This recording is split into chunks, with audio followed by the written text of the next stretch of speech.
Nobody who has the patience or time to sit and educate a cynical American across the world to answer, is it a safe investment? So I decided to be that person. Hello and welcome to another episode of Golden Nuggets Gone Global. Now, we went global last month. We went East Coast, US, with Bianca D'Alessio, and this time we're going West Coast with none other than GG Benitez, representing San Diego, California. I am. Welcome to the show, GG Benitez. I'm here and I'm excited. Now, GG has a background in real estate and PR, which I'm actually quite passionate about because they're both very much interlinked. So do you want to just tell us about yourself and your background? Definitely. Well, first of all, I am so honored to meet you. A little bit of background is that I am a first-generation Arab American, had never been to Dubai until about a year and a half ago. And one of my best friends from high school had come, after getting her education in the United States, moved over here. The Middle East. The Middle East. She moved all the way over there. All the way over there. And kept telling me all these years, come to Dubai, come to Dubai. I travel quite often, but my place of choice was always in Europe because I had, unfortunately, preconceived notions of what it would be like to visit a Middle Eastern country. Even though you were Arab. Yeah, and They really brainwashed you, huh? Yeah, well, I mean, if you think of all, and this is coming up even more so lately than in the past, I'm realizing all the Netflix shows that are the movies and the TV shows. The bad guy's always the Arab. Always. Yeah. And yeah, so I just didn't have really an interest. I said, no, I am a little bit more of a liberal Arab than probably a lot. And I just kept picking Europe until she said, I said to her, I want to go to Turkey. Will you meet me in Istanbul? She said on one condition. Easing myself in. I'm like, let me do Istanbul first. She said on one condition. I said, what? She said, you stop in Dubai for 5 days and then I'll go with you to Istanbul. And I said, wow. She's a good friend. She's a good friend. She's the best. Zainab, shout out. So, Silvia, I get off the airplane and like, no, I'm still not impressed. The gentleman didn't help me with my luggage off the top. So I said, no. Which airline was that? Which airline did you fly with? Turkish Airlines. Okay, that's why you didn't. Yeah, Emirates definitely is a completely different experience. Right, yeah. Emirates is the best. And so I still was being, negative. And then I'm walking through the airport. I'm like, okay, this place is very clean. It's very efficient. The lines are beautiful. And then the smells, the oud smells. It was intoxicating. And then I still wasn't completely bought in. But the next day, and my partner's going to laugh when he hears this because I tell this story, but I went to the Arabian Tea House in the Al Fahidi neighborhood. And for someone who is an Arab American and has never been to the Middle East, to walk into that old style, which is as close as I've been yet to my heritage, and seeing what I saw, and then there was this phrase on the wall, translated from Arabic to English, said, tolerance is what pushes a society forward. Wow. And I started crying. Wow. And I said, I don't know how to explain this. I was telling my husband, but I'm being called here. It's like a generational kind of something, trauma that was And I think unpicked. studies actually show that there is such a thing. It's like your DNA. And I didn't know at that time what it was going to be, but I knew that I wanted to come back. So I have a successful PR company, thank God. I had no interest in doing real estate. That was not on my radar. But I went back and started doing a lot of research about the top industries and what I could do to become part of this incredibly, it's like New York, but a whole nother level of intoxicating than New York. And people say that actually about Dubai. It's like that, like hustle culture. You want to get into it. You want to be a part of it. Like everywhere you go, people are just producing, creating, innovating, and you feel it. And then you feel the diversity and all the languages and all the people living in a harmonious, safe, beautiful, tolerant, that was completely anti what I thought and what I expected. Yep, Hollywood will show you a completely different story, yeah. And just, not that it matters, but I'm a Christian Arab. So even there was all that, like, oh, well, you're a Christian Arab. Nobody cares? Nobody asks. You know, it's not even a conversation it's had. We're It's all live and living let here live. harmoniously. Completely. Jews, Christians, Yes. Catholics, I mean, Buddhists. I'm Muslim. yes. And I went to the Abraham Hammock House, for example, in Abu Dhabi, where they had this agreement to have respect for all these different religions, and they have a synagogue, a church, and a temple that are the same height, and you can walk in and see worship in each. I completely blew my mind away. Go back to the United States, do research, find out the real estate is obviously, as you know, booming. And I said, okay, that's what I'm doing. So I got myself educated in the United States. I secured a California real estate license. So I'm a California registered realtor, but then I wanted to take it steps ahead, and I became a certified international property specialist. Me too. You are? Yes. CIPS, girl. I just got CIPSed 2 Yes, weeks ago. yes. I was part of the first cohort in Dubai to do the course. And actually, I'm just going to plug this course a bit because, I mean, I did it. I thought, it's good to have a bit more international awareness. Correct. And I'm in the training and education. I should have some accreditation, some certificates to show, for, you know, apart from my track record. But I thought, let's do it. And actually, what made it really interesting for Dubai in particular is if you don't understand how people are doing real estate, where they come from, how can you sell to them in Dubai? When you're dealing with buyers that are coming from all around the world, they're used to doing things in a certain way. You know, everywhere is different. In some places you have the buyer pays the fees, some places you have the sellers pay the fees. There's different terminology. So if you can already have that connection or understanding with the way it's done, where your client is from, you're already head and shoulders above the rest. So that's so amazing that you know what that whole process is. So I did it, and then I applied for the National Association, international designation, and now I'm one of the first realtors. That is amazing. In the UAE. Because I don't think I've met. Yeah, I haven't met anybody else. No, I can tell you who they are. They were all in the class with Sylvia. me. So that's actually, I'm amazing. a non-practicing realtor. I've just done it for the intel and to share the knowledge with my school community. Yes, but still to have, like you just said, that knowledge to understand, because that's where the connection comes from, is understanding. Because I remember my partner, when I first started doing this with him, he's like, that's not how it's done in Dubai. I know, but we're trying to appeal to American investors. Yeah. So we have to find how to speak to them the way that they like to be spoken to, and then educate them on how things work here. So I secured that designation that you did, and then I came back here, and I spent weeks and weeks and immersed myself in the real estate world here, meeting with the top tier developers, aligning myself with top brokers, you call them here. Over there, it's not brokers. And then really understanding what Americans want to know. Why were they not in the top 10 of buyers yet? Why were Canadians not top 10 buyers? Well, I mean, I have my judgment Theories? of that. Well, theories is, you all, okay, don't take this the wrong way, but I feel like Americans feel like the US is the is the world. You know, there's not much beyond, which is why so few of them have passports, because you never needed to leave. And I think that's just very telling of... Absolutely. And I had ignorance in the sense of the Middle East, but I had been well-traveled and had a passport, but never to here. So there was that other. But yes, Americans tend to think we're the center of the universe. Yeah. And that everybody wants to come to America or be American. And that's absolutely, Not true. No. And then I come here, by the way, and I ask everybody who's been to America, and everyone says, no. Why? You know what I mean? Yeah. Because you're here just, several hours from 80% of the world. Right. Dubai is the center of the world, not the Yes. United States. If there's any center, it's Right? here. Yeah. So I really wanted to understand what was that holdup, what was holding people back. And remember something, Sylvia, you guys are really spoiled here in real estate. You're killing it. You have global investors, not maybe from the West, but you have them from Russia, you have them from Asia, you have them from all of them. Exactly. India. So when you go into a developer's office right now, people are waiting in line, like vultures, honestly, to be able to secure a unit. You have 15 or 18,000 agents, the number varies, competing for 200 units launched at a time.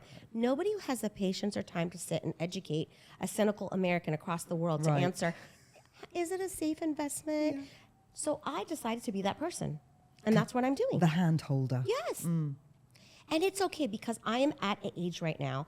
I have truly already proven myself success. I've had 2 extremely successful careers. I was in pharmaceutical sales for several years and then became a sales trainer and rookie of the year and sales rep at the quarter, proved myself, did what I need to do. And I've had a successful PR company, thank God, Nashkala Allah, for 15 years. And that has been amazing. I'm not at a point where I'm necessarily trying to make the most amount of money or prove myself. I'm at the age where I want to do something bigger. Here you go with the 3 Ps. Oh my gosh, pharmaceuticals, PR, and property. oh my gosh. Oh God, maybe I need to change my company name. Not GG. 3 PPP. Ps. PPP Benitez, yeah. Yeah, so I'm at this point where I really like the educational part, which is like what you're doing, right? Yep. And so I started doing seminars in the United States. I have billboards in the United States Oh, in yeah, that's a big deal. collaboration with an international tax attorney. Ronson Shamoon is my collaborative partner out there, and Andrea Which state? in California, Okay. in San Diego. Andrea Cisneros Valdez actually came out to me. I spoke at IPS. You know what's really funny? I have to tell you a story, Sylvia. Last year at IPS, which I know you just went to, the International Property Show, that was right when I started doing this. I came by myself. I'm wandering IPS show. I think I was the only person from California. I knew nobody. Yeah. And I'm wandering around. It was a little intimidating. Okay, there are a lot of agents here, all different countries being represented. And I said, I'm going to be on that stage next year. And you manifested it.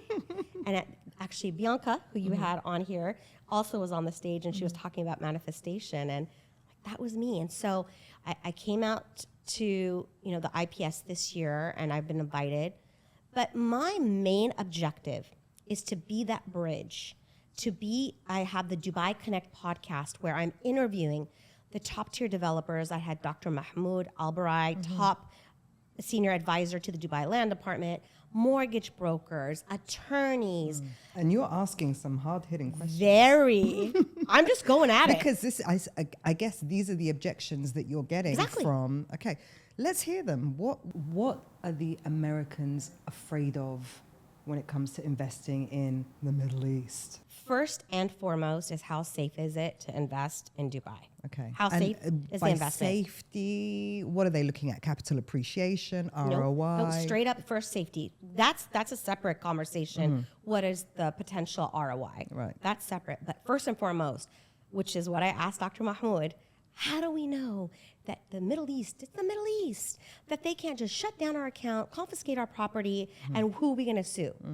So how safe is that? because you have that suing They're mentality. it's a very litigious country. Yes, yeah. Litigious. Yeah. And which is not the case here, right? Over there, everything's insured, et cetera. So that's the first and foremost. And so I'm doing a lot of educating about the measures in place by the Dubai Land Department, RERA. So that's, addressing those concerns. So what do they think is going to happen? Yes, so there is a situation where Americans have been a little scared, probably because the closest country to America is Mexico, and there have been some scary stories. So first and foremost, safety. Then, of course, why Dubai, right? Why would I take my money from here all the way across the world when most of them, let's say, haven't been here and cannot easily jump on an airplane and show up here should there be issues? So it's educating people about, as you said, the capital appreciation, long-term rental, Property and short-term rental, management even, yeah. and how easy property management is here. Then they're very used to mortgaging and financing. So trying to educate on you can secure a mortgage here up to 60% as a foreigner, and it's quite simple actually. And then educating them about off-plan. We say off-plan, people don't know what that means in America. Yeah. So explaining, and then another thing is, in America, if you do get into an under construction, you invest, you cannot sell that property until it is completed. Right. Here in Dubai, once you flip pay it. a certain amount, you can flip it. That's another thing, the word flip. In America, they say the word flip is when you take a house, Renovate it. renovate then it, sell and flip it. Yeah. They didn't, because they're not used to what we hear. Here it's flipping, meaning you selling it. cash out on that capital. Okay, another question. How easy is it for me to repatriate my money back into the U.S.? Is Dubai going to hold my money, take some of it out? So these are some of the top questions. And then, You need to worry more about Uncle Sam than... and unfortunately, this is the downside, is even though Dubai itself is a tax-free city in terms of no property taxes, no capital appreciation, and no income. U.S. is one of the 2 countries in the whole world that does tax their Wherever citizens they on are. worldwide income. What's the other one? I can't remember the name of it. Okay. I My didn't know there Andrea were 2. knows it. It's like a small country that I actually am not even familiar with. If you know the answer, leave it in the comments. Yeah, that's a good one. The second Hopefully Andrea's country listening. that taxes I their have to tell residents' you, worldwide income. it was not easy to find an international tax attorney that could answer a lot of these questions. And so I went back on a hunt in the United States to find someone that knew how to help guide American investors on how to minimize their tax implications. Because even though you do have to report your income, there are still tax benefits to investing in Dubai, which is a tax-free. Just, for example, the property taxes, how much that eats into the profit margins of someone investing in the U.S. And by the way, there is no such thing as 7 and 9% long-term rental returns in the United States. There's no such thing as 10% a year capital appreciation right now in the United States. Service charges, you call them here. Over there, it's homeowners. Significantly greater in the United States. The price per square footage, significantly greater, you know what I mean? And then you talk about the Master 2040 plan here. And then you talk about the vision of the country, and it's where East meets West, and it's the center of the world, and top tourist destination, the population explosion. So there are a lot of whys, and now I'm just trying to explain how. So after you've handled all these objections beautifully, which I'm sure you would have done, is there like a bottleneck or some kind of blockage Yes. that's stopping them? Sylvia, they don't, and when I say they, I'd say the majority, not the really savvy ones that understand what's happening in Dubai, which I have finally, it's starting to pay off, what my partner and I have been doing, is not understanding that when a product is launched, which you get about a 1-week announcement, that most times it will be sold out even before launch day, that you have to submit that EOI, expression of interest, to even secure your place in line, and that there's such high demand, a lot of people think it's a sales pitch. So I've had to come here, go onto the day of launch, and film and show the articles that we have, like what happened last week, Nikhil's launch of the Dira Islands and people camping out the night before. And then, some of my investors have lost out on opportunities because they didn't believe me. And then by the second time when I say, okay, then they're like, okay, let's jump on it. And I said, this is not a sales pitch. This is what why I'm here. I'm trying to really educate you. Also, there's another thing that is a common misconception, is that they would get a discount by going directly with the developer, or that there's negotiation. Right. They don't believe me. Yeah. No, developers are not negotiating. They don't need to. And by the way, they're not dying for Americans' business, because, that's the other thing. I'm just being completely transparent. No developer is dying to get a piece of American business when they don't even have enough units to sell to everyone else that's standing in line for the rest of the world. It's myself that is intent on helping Americans and Canadians be able to capitalize on the opportunities of Dubai. So it's us pushing through and saying, wait, give me a chance, Representing the Americans. Yes, I'm representing. Give us an opportunity to capitalize on this, out here. So that it's really helping them understand what is going on here. Maybe you should have video of these, a pre-recorded video of all these launches just to show them. This is it. And then, like, for example, with Nakhil, like we were just talking about, they're not sitting here and showing you a show apartment or the renderings. They don't need to, because the whole rest of the world outside of the West has already placed their EOI for whatever next project is being launched by Nakhil, because they already know it's going to be a gold mine, and like Dr. Mahmoud, when he was on my podcast, was saying, it's not just about real estate, and it's what you're saying as well. It's bigger than that. It's come to Dubai not just because of real estate, but because of job opportunities, because for just vacation, for having that backup option, quality of life, family values and diversity and harmony and adventure. It's just, and all in English. I did a podcast the other day, and the host had a friend over, and she was like, why is it in Dubai you don't need a filter? Everything is so perfect. Like, you just take a photo and it's perfect. 8K, HD, no filter needed. It really is. And then even when you start exploring out here, like I went to Ras Al Khaimah last week, the water is turquoise turquoise, stunning water. The beaches are beautiful. I love going to Abu Dhabi. I love the Louvre at Abu Dhabi. And then I still haven't been. Oh, you haven't? No. So that's the other thing about coming to Dubai is that there are so many other places to explore that are so nearby, right? Yeah, so let's just call it the Emirates. It's there's 7 Emirates. Yes. Ras Al Khaimah, which is where the first casino is gonna. The first, and it's already broken ground. It's the first and only approved gaming casino in the entire UAE, and it is a $7 billion casino. The Wynn, which is internationally renowned, and so now imagine the tourism. That is going to pull, for example, the Chinese. The Chinese love They a love it. casino. And they come to Las Vegas, but now they don't have to. This is a closer And they won't flight. go to Macau either. Yes. So, and then you have these incredible investment opportunities on that same Marjan Island by Ras Al Khaimah, but the water there, oh my gosh, the color of the water is incredibly beautiful. And then I really love Abu Dhabi. And Abu Dhabi has actually, for Americans to know, it's the NYU. They have an NYU campus. It's the largest campus outside of New York. Right. And then you have, where really I was spiritually touched, is the Abrahamic House. And the Abrahamic House is the only building of its kind where it has a mosque, a church, and a synagogue in one building. All 3 houses of worship are strategically created to be the same height for respect. And No you go inferiority or superiority. Nope. of each- And you go in and you can actually visit each one and attend a service. And there are services that are going on with all 3 different. And it's this whole, and then you go inside, it's like a museum in the lobby. And it's just in this educational, open, inclusive. I was fascinated by that experience. God, I'm talking shit about Americans not having passports, and I still haven't been to. Why? You should go there. I haven't been to the Blue Mosque. I haven't been to the. It's not Blue Mosque. Sorry, It's Sheikh the Zayed Sheikh Mosque. Zayed, yes, Is beautiful. there a I've been Blue there. Mosque, or did I just You make think that Turkey. up? Istanbul has a right? Blue That's Mosque.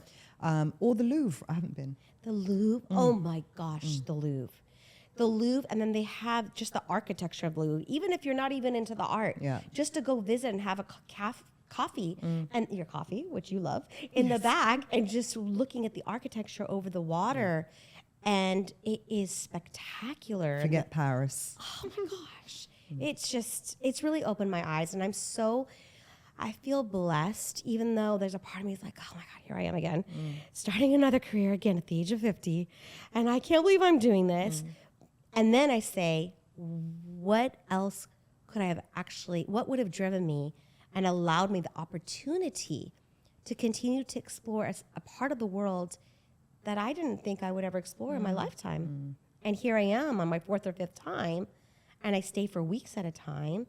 And I couldn't have done this before because this is at a stage of my life where all 3 of my children, 2 of my children are already out of the house, and my son is about to go away to college, and my husband completely supports whatever I'm doing, and I'm able to really explore and connect with people like you and meet people I would never have met otherwise and stayed in my bubble. And powerful women, by the way. That's another Yes, let's talk about that, because there is this misconception that women aren't treated right, or they're banned from driving, or they're they don't have freedom of speech. It just feels like to me, Dubai is the London borough of Dubai. It's like apart from maybe I might dress a bit more modestly and a tiny bit. But you choose to because out of respect. Yes, right. You choose to, because I have seen all. Yes, in all the of mall. it, everywhere. Yeah. The beach clubs, or at the beaches, and at the restaurants.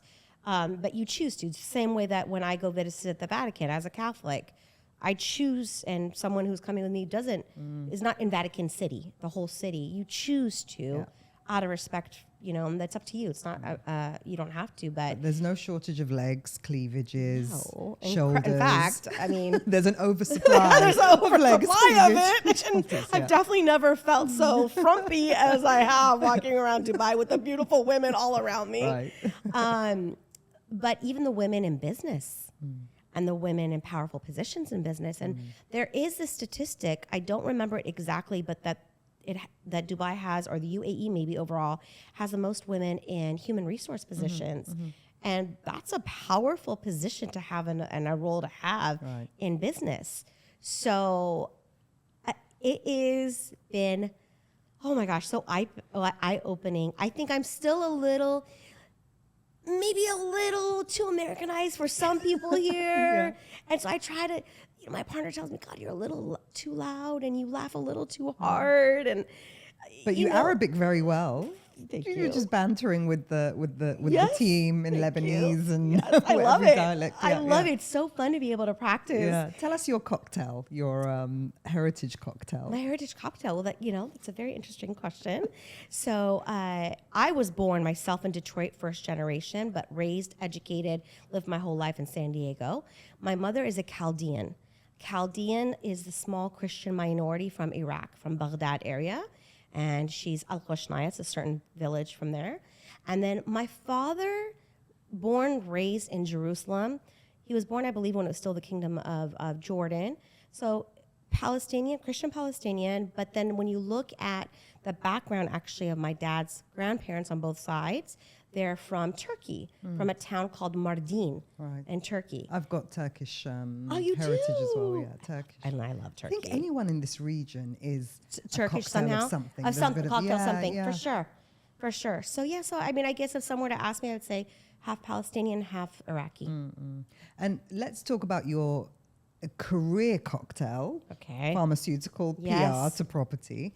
I don't see the relevance or the synergy between pharmaceutical. It was sales. It was sales. Oh, Actually, no, I take that back. Yes. How do they all complement each other? Or how do they benefit? What's the significance of each into your new career as a real estate agent? Yeah, that's a great question. And I do believe that I've taken a lot from both. Pharmaceutical sales, if you're familiar with it, pretty desirable industry to be in the United States. And the sales aspect of it. And so this is actually something that can benefit anybody that's doing sales, and real estate is sales, right? It's knowing how to establish rapport with somebody, to share not just the features of a product or an offering that you have, benefits. the benefit. Because features tell, benefits sell, right? That's a real right there. Right?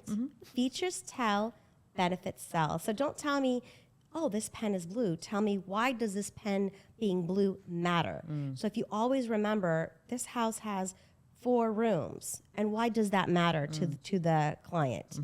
This house is on the water, and why does that matter? If you always remember to convert the feature to the benefit, and then it resonates with the person. Uncovering hidden objections, making sure to know how to, overcoming those objections, and then asking for the business. So all of those were ingrained in me when I was in pharmaceutical sales. And then for me personally, I don't really particularly like having a boss. So I said, okay, I'm really good at sales. I'm really Being good at independent, Yes. I wanted to do my own thing. I wanted to be my own. I'm an Arab and I'm a Leo. So I don't know if you know anything about Leos. My sister is a Leo. Queens of the jungle. Yeah. So we want to, So that's when I started dabbling into a couple different businesses. And then I had a clothing line for a little while. This was in between. And my clothing line were Mommy and Me clothing line. So I had trademarked matching outfits. Yes. Oh, cute. So for example, I had trademarked the phrase, "Don't you wish your mommy was hot like mine," for the baby. And the mom's shirt said, "Don't ya?" Yeah. Oh, brilliant. So I did these, and I landed those with my best friend from high school, by the way. She and I both did it. I landed those in Nordstrom and Bloomingdale's. Wow. Throughout that's a the big deal. country. Well, Did because you had your pharmaceutical, you Correct. just instead of taking a trolley full of drugs, you're taking a trolley full of outfits. Shirts. Yeah. But what I did really well with that, the sales I did well. I wasn't really enjoying it, but I knew how to get to celebrities. So for example, when it was announced that Jennifer Lopez, was pregnant with twins on the cover of People magazine, it was announced with my onesies. No way. And then it said my clothing brand, which is called Tuni and G. Tuni is my best friend. And then G, me. How'd you Tuni spell and Tuni? G. Tuni. T-U-N-I. She's a fellow Arab American as well. And so we had this clothing line for a few years, and we were just getting celebrities, Christina Aguilera, Angelina Jolie, J-Lo, and I was taking that celebrity attention. I was accessing the celebrities, then taking the celebrity attention and converting that into media attention and getting it into the top weekly publications, in Style Magazine, the monthly publications, and on TV. And people kept calling TuneING's 1-800 number and asking who our publicist was. I did not understand that people hired a PR firm to do what I was doing naturally. So when I was finished with the clothing line and I wasn't feeding my soul anymore, I said, I'm going to start a PR firm. Yeah. Now that you've got all the contacts, you know all the publications. I know how to do what I'm doing. And that was 15 years ago. And I was able to really utilize my sales ability, my connections with celebrities and media, and the tactics that I had and follow through that I learned from sales as well, and convert that into the PR. And then how does that all convert to what I'm doing right now? Well, PR, you and I, right? Public relations. Public relations and media relations. PR has changed significantly. Now we can actually do what you and I are doing is through a podcast or through our Instagram and through our Facebook, we can reach our end audience directly without necessarily having to go through a firm like what I have. Yeah. Like, I mean, think about when you were younger, you had, 4 TV channels? 4 networks, that was it. Now you switch on TV, there's 500 channels. You probably don't watch as much TV as you now watch YouTube. Correct. So I consider myself as a media company to some degree. Correct. I have my own network, my own channel. And everybody else out there has the same opportunity to create their own network channel, media and to company. reach your user, but with more control. Right? You can control the brand, the message, the same way all these other TV networks are controlling the brand, controlling their narrative. You can share whatever you want to say. I mean, within reason. Within reason. Yeah. Exactly. So that's how it all comes together, right? It's that using that PR. And then also, with regards to using my PR, I've secured significant media attention, though, in the traditional publications, such as Arabian Business or Gulf News or Khalij Times, and then in the United States, talking about what I'm doing. Yeah. So that's going to help my cause and what my goal is, what my mission is. My sales is my, my ability, like we just said, to go through the sales steps and connecting and uncovering what the objections are, which is what I'm doing with the Dubai Connect podcast, and really answering those questions. And again, that's your own channel that you've set up. Correct. Anyone can go out. How many podcast studios are there now in Dubai? I love it. Dubai is like the center of podcasts, by the way. There's no excuse for anyone not to host their own podcast. Absolutely. And so that's how it all comes together. Brilliant. Okay, let's go back to PR or stay on PR and personal branding and so on. So you've come into real estate with all this background knowledge, sales, marketing, PR, which is all interlinked. How have you decided what your personal brand is? You definitely know what your niche is. So you've got your niche down. How do you position yourself to attract your niche? For me, I think much bigger than the career at this point. So really my personal brand is based on sharing what my purpose is. And my purpose is to be a connection and be a bridge between Dubai and the United States. It's not about selling real estate. So I get that messaging out as much as I can, the backstory of who I am and what my vision is. And I do it, and I hope that by hearing it over and over again, that clients will trust that I'm not just trying to sell them, because that's not where I'm at in life. I've chosen to sideline a career that was very lucrative because of my passionate desire to help people understand what's happening here. And so it is through the podcast, through my Instagram, through being personable, vulnerable, real, not too scripted, not too, filtered with anything, of just being really who I am and sharing my own story of where I am and why I'm doing what I'm doing to gain trust. Trust is number one.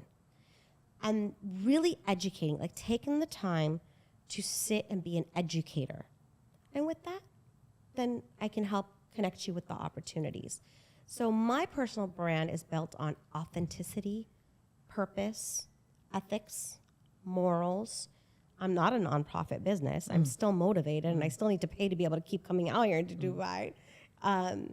But that's what I'm trying to share through every opportunity I have, like to sit with someone like you. And through my social media, I'm very, very transparent and extremely responsive, too responsive, but that goes to play with my mental OCD stuff. You can't have any unread messages in your inbox. No, and I don't know how anyone sleeps with unread messages. You should have, I should have showed you Alessia's WhatsApps. Okay. Because she is notorious for having, whenever she sends a screenshot of something, I'm like, my eyes go immediately to her unread. She has so and many she has unread? like 732. No, I can't. I'm like, Alessia, how do you live I like cannot this? do it. Yeah. It's impossible. So yeah, I guess that would, and I am a branding expert as well, that I've worked with many. Actually, it's just happened to be that there are less women in CEO positions, but I happen to have represented dozens of them in the United States and told their stories and shared their stories on national channels such as the Today Show and Good Morning America. These are all national TV shows in the U.S. or CNN and HLN and in People Magazine, Inc. Magazine. I myself have been featured in Inc. Magazine and Forbes. So storytelling, but being authentic, being really raw, being real, not being so worried about being judged. I really don't care. Yeah. I'm not too caught up in that. This is who I am. It's a maturity thing, I think. Yeah. Yeah, because it's hard to tell a 20-year-old or a 30-year-old.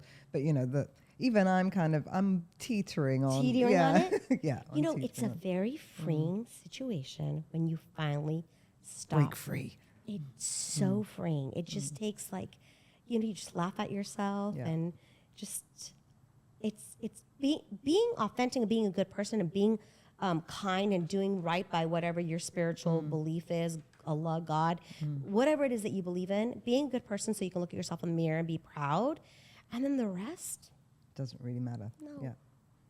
It doesn't. If in 5 years, what's that saying? If in 5 years' time it doesn't matter, it shouldn't matter now. It really doesn't. And that's how I raise my daughters as well, because I am all about raising very powerful women. I have a 30-year-old daughter.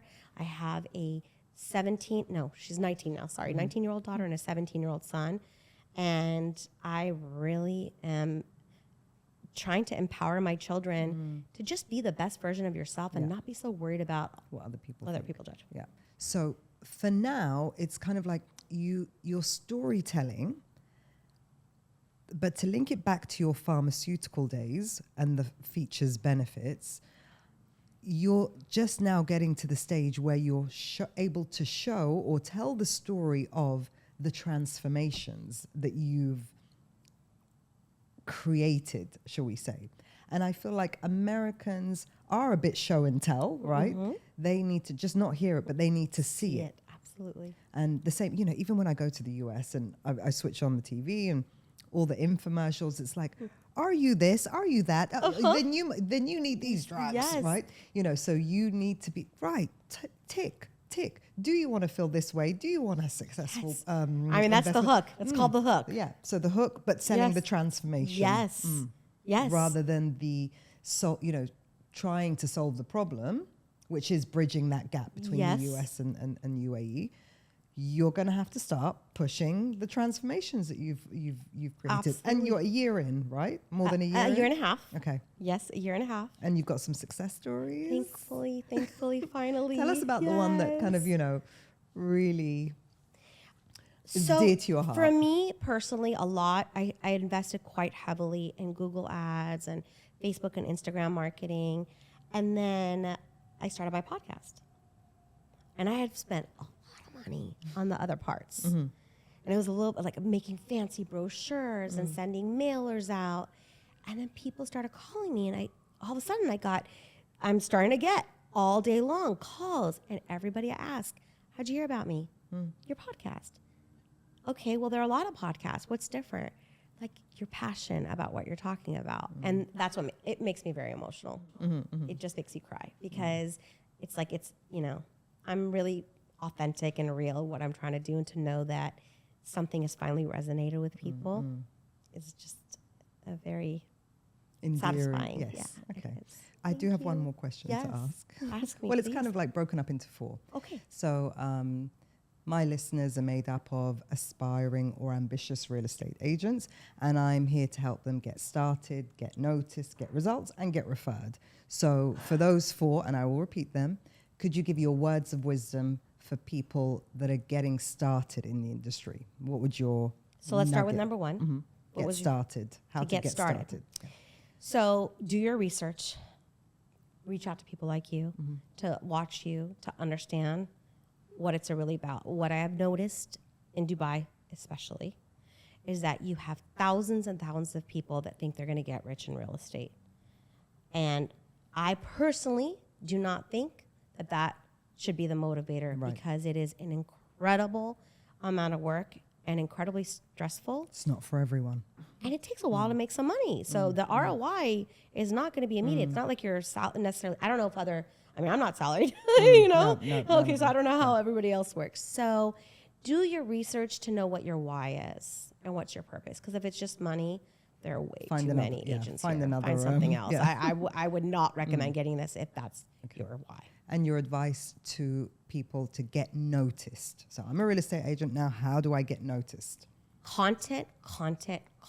Go out there, and you don't know what depends on your end user. For example, you in Dubai, you guys are all over TikTok and it works for you all. But I've noticed in the US, that is not going to be because my US clients want to be educated. They still don't, that. So for me, it's YouTube. So you're going to have to just take your content and push it out Wherever you think your and see audience is, yeah. where it hits. Exactly. If you know where it hits and you know where the demographic are, even better demographic is, then even better than what I had to do through trial and error to know where it is. But constantly put the information out there because of today's media sources. You have so much control. And then the PR Academy says, if you can, and this is the actual talk on a panel that I was at IPS. It was a social media panel, but it was also about the PR. Wherever you are, if you can, reach out to your local newspapers editors or TV stations. Figure out what your area of expertise is, what differentiates you from anybody else. Create a quick who, what, when, where, why pitch. And reach out and see if there's a place for you to position yourself, not self-promotional, but to lend your expertise that's unique to these different media outlets to get noticed. Absolutely. Fantastic advice. Thank you. Okay. And how to get results. Follow through. And that comes from my PR. So the queen of follow through, like the unread messages are not going to get it. Telling someone you're going to get them information, but then not figuring it out is not going to get it. And then with every single, by the way, this is over across all careers. Do not ever do business with anybody without walking away and asking them for a testimonial of your work, period. You will build on LinkedIn such a huge amount of testimonials that will just lend that third-party credibility to who you are as a professional. So whatever business you're in, as soon as you finish doing a business dealing, go on LinkedIn, friend request them, and ask them to write a testimonial. Then if it's relevant, ask them if you have permission to share that testimonial on your website, on your social media platforms. Fantastic advice. Thank you. It's getting better. Thank Okay, you. the last Thank you. one. The Thank last you. one. Make Thank it just as good. Okay, let's see if I can do this. Okay, let's see. Well, I mean, maybe 3 answered it. How to get referred. So, aside from getting LinkedIn recommendations. Well, do a badass job. Impress the heck out of whoever it is. Okay, go for it. Like really do everything you can to make that person happy. And then don't be shy for asking them for that testimonial. And do not be shy about using it in newsletters. Like I have a newsletter that I send out every time I get a new review or testimonial. That's the content of a new newsletter. That's the content of a social media post. Ask for the business. Yeah. Super. You're not going to get it if you don't ask for it. Right? Not going to get it. Brilliant. Thank you so much, Thank Gigi. you It's for been this such a pleasure in this global series. Right. We've gone international. You've gone international. My TV network has gone international now. I am honored and I'm grateful. And you have such a great positive energy. And just like so excited to know you. So thank you. Brilliant. No, it was such a pleasure having you here. I really enjoyed myself. We're definitely staying in touch. Definitely. And I wish you all the best of luck. Thank you. And I hope you got lots of golden nuggets from that episode. If you like what you hear, drop your favorite nugget in the comments or just subscribe. Thank you very much. Bye.